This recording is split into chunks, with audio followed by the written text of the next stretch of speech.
কি, আমি কিভাবে লাভবান হতে পারি? যদি আমরা হজ এবং উমরা করি তাহলে এটার জন্য ফজিলত কি আল্লাহ তাআলা রেখেছেন? কারণ হতে পারে প্রশ্ন।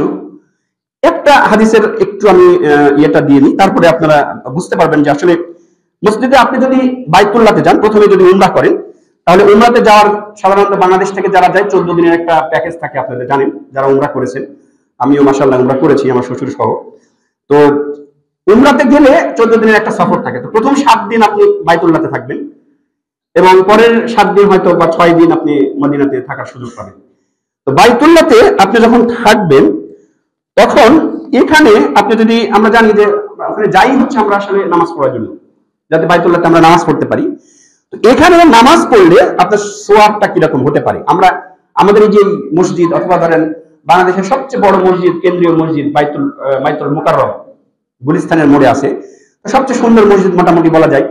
এই মসজিদগুলোতে যদি আপনি নামাজ পড়েন, তাহলে সেখানে নামাজ পড়লে এবং বাইতুল্লাহতে নামাজ পড়লে what is the difference between, এটা দুটোর মধ্যে পার্থক্যটা কি সেটা আল্লাহ রাসূল বলছেন। আল্লাহ রাসূল বলেন, জাবির ইবনে আব্দুল্লাহ রাদিয়াল্লাহু তাআলা আনহু হতে বর্ণিত, রাসূল করিম সাল্লাল্লাহু আলাইহি ওয়াসাল্লাম বলেছেন, আমার এই মসজিদে সালাত আদায় করা অন্য মসজিদে সালাত আদায় করার অপেক্ষা 1000 সালাত আদায় অপেক্ষা উত্তম। সুবহানাল্লাহ, সবাই বলি সুবহানাল্লাহ। আবার বলছি যে আপনি এই মসজিদে, জুমা মসজিদ, ঝাড়গ্রামের এই মসজিদ, এই মসজিদে যদি নামাজ পড়েন, যদি একটা নেকি হয়, এই মসজিদে নামাজ পড়লে যদি একটা নেকি হয়, তাহলে আমার মসজিদ বলতে এখানে মসজিদে নবী বোঝানো হয়েছে। রাসূল নিজে যেহেতু বলতেছেন আমার মসজিদ বলতে মসজিদে নববী বোঝানো হয়েছে, মদিনা শরীফের যে মসজিদটা, যেখানে রাসূল সাল্লাল্লাহু আলাইহি ওয়াসাল্লামের রওজা মুবারক আছে। এইখানে যদি আপনি নামাজ আদায় করেন তাহলে 1000 গুণ সওয়াব পাবেন। ধরেন এখানে যদি এক রাকাত সালাত আদায় করলে যদি একটা নেকি পান, তাহলে মসজিদে নববীতে যদি আপনি সালাত আদায় করেন তাহলে 1000 নেকি পাবেন। সুবহানাল্লাহ বিহামদি। এবার আসেন, এটাই শেষ নয়, এই হাদিসের দ্বিতীয় অংশে বলা হচ্ছে, তবে মসজিদে হারাম ব্যতীত, আবার মসজিদে হারাম সালাত আদায় করা অন্য মসজিদে সালাত আদায় অপেক্ষা 1 লক্ষ সালাত আদায় অপেক্ষা উত্তম। সুবহানাল্লাহ বিহামদি। মানে 1 লক্ষ সালাত, এখানে যদি আপনি এক রাকাত সালাত, 1 ওয়াক্ত সালাত আদায় করেন, যদি একটার নেকি হয়, তাহলে মসজিদে হারামে বাইতুল্লাহতে যদি সালাত আদায় করেন, তাহলে এখানে একটা নেকি হলে সেখানে 1 লক্ষ নেকি হবে। সুবহানাল্লাহ বিহামদি। এবার আসেন আমি একটু হিসাবটা দেখি, এটা হাদিসের নাম্বারটা আপনাদের বলে নিই। মুসনাদে আহমদ হাদিস নাম্বার 15306, ইমাম বুখারী রাহিমাহুল্লাহ এই হাদিসটাকে সহিহ বলেছেন এবং আলবানী রাহিমাহুল্লাহ হাদিসটাকে সহিহ বলেছেন। তো এটা সহিহ হাদিস।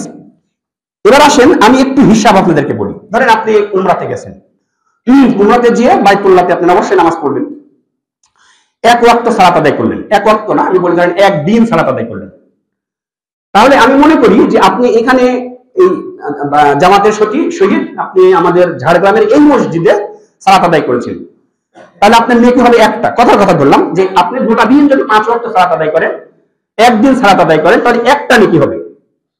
তাহলে এই সালাতটি যদি আপনি হেরেম শরীফে অর্থাৎ বাইতুল্লাহতে যদি আদায় করেন, তাহলে সেখানে এই হাদিস অনুপাতে কতগুলো নেকি হচ্ছে?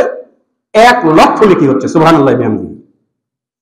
1 লক্ষ, মানে এখানে যদি সালাত আদায় করেন, যদি আপনার একদিনে একটা নেকি হয়, তাহলে বাইতুল্লাহতে সালাত আদায় করলে সেটা 1 লক্ষ গুণ, মানে 1 লক্ষ নেকি পাবে। সুবহানাল্লাহ বিহামদি।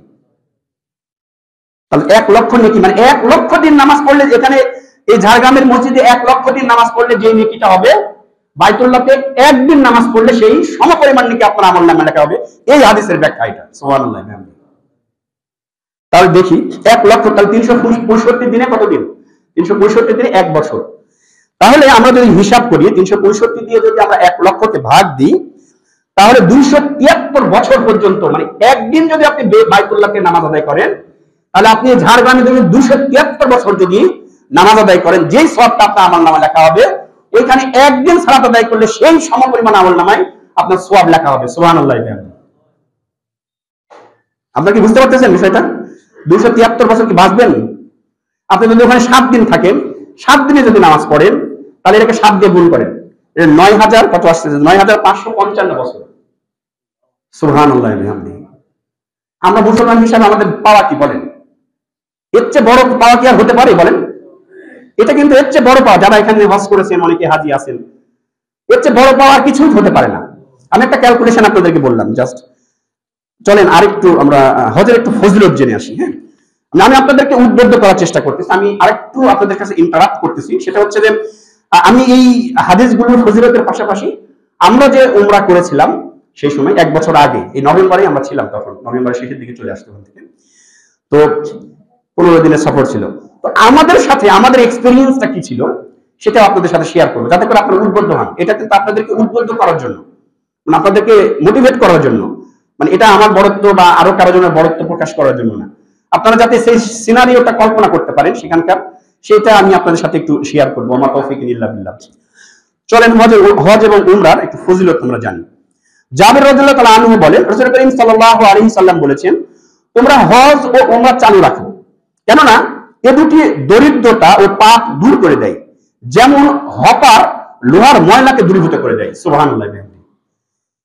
মানে আপনি যদি হজ এবং উমরা চালু রাখেন তাহলে আপনার দারিদ্রতা দূর হয়ে যাবে, দারিদ্রতা দূর হয়ে যাবে। আপনি ধরেন বলতে পারেন যে আমি হজে যেতে বা উমরাতে যেতে, আমার উমরাতে এখন তো হজ মনে হয় সম্ভবত 5 লাখ টাকা সামথিং হলো, আর উমরাতে মনে হয় এখন 1,20,000 10,000 যে যেমন পারে আর কি, প্যাকেজ অনুসারে আপনার থাকার চাহিদা অনুপাতে।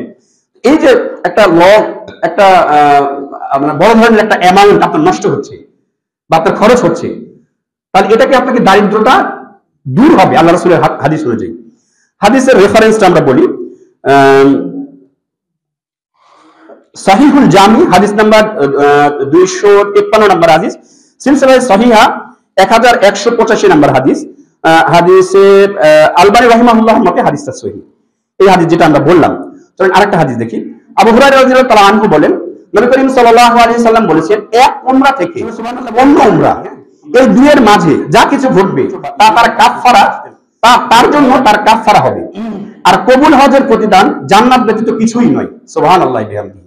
অর্থাৎ এই হাদিসের ব্যাখ্যাটা হচ্ছে, ধরেন আপনি একটা উমরা করেছেন আজকে, গত 1 বছর আগে আমি একটা উমরা করেছি, অথবা আপনি করছেন 5 বছর পরে আরেকটা উমরা করলেন, তাহলে মাঝখানে ডিফারেন্স কত হলো? 5 বছর। তাহলে এই উমরা থেকে ধরেন আপনি 2020 সালে একটা উমরা করেছেন, আবার 2030 সালে এসে একটা উমরা করলেন, তাহলে মাঝখানে 10 বছর বা 11 বছর একটা ডিস্টেন্স। আল্লাহ রাসূলের এই হাদিস বলছে যে এইখান থেকে ওই 20 থেকে এই 25 বা 20 থেকে এই 30 পর্যন্ত মাঝখানের এই সময়টা হচ্ছে আপনার এইটা কাফারা, উমরাটা আপনার জন্য কাফারা হিসেবে গ্রহণ হবে। সুবহানাল্লাহ। আপনি যে গুনাহগুলো করেছেন তার কাফারা হিসেবে এটা কাউন্ট হবে। তার মানে আপনি যদি নিয়মিত উমরার মধ্যে থাকেন তাহলে আপনার এই গুনাহগুলো কি হবে, আল্লাহ তাআলা মাফ করে দিবেন। এটার হচ্ছে সহিহ বুখারী হাদিস নাম্বার 1773, সহিহ মুসলিম হাদিস নাম্বার 1349। এবং আরেকটা হাদিস আমরা মানে এই উমরা এবং হজের সফরের একটা হাদিস দেখি। আব্দুল্লাহ ইবনে ওমর রাদিয়াল্লাহু তাআলা আনহু বলেন, নবী করিম সাল্লাল্লাহু আলাইহি সাল্লামকে বলতে শুনেছি যে হজে গমনকারী ব্যক্তির উট চলার পথে যখনই পা উঠায় এবং পা রাখে, এর বিনিময়ে আল্লাহ তাআলা ওই হজকারীর জন্য সওয়াব লিখে দেন, অথবা তার একটি করে গুনাহ মাফ করে দেন, অথবা তার একটি করে মর্যাদা বৃদ্ধি করে দেন। সুবহানাল্লাহ।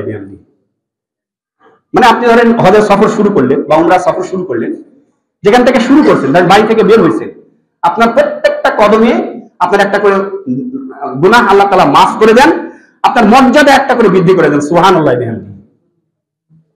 মানে আপনি বুঝতেছেন যে এটা কোন ধরনের আপনার মানে আমল, এবং এটা কত ধরনের আপনার হচ্ছে।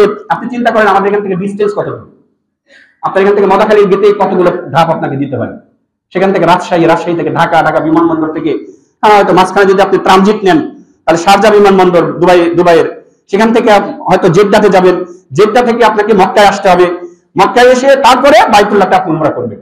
এই যতগুলো হাঁটছেন আপনি প্রত্যেক কদমে আপনার একটা করে গুনাহ মাফ হয়ে যাচ্ছে।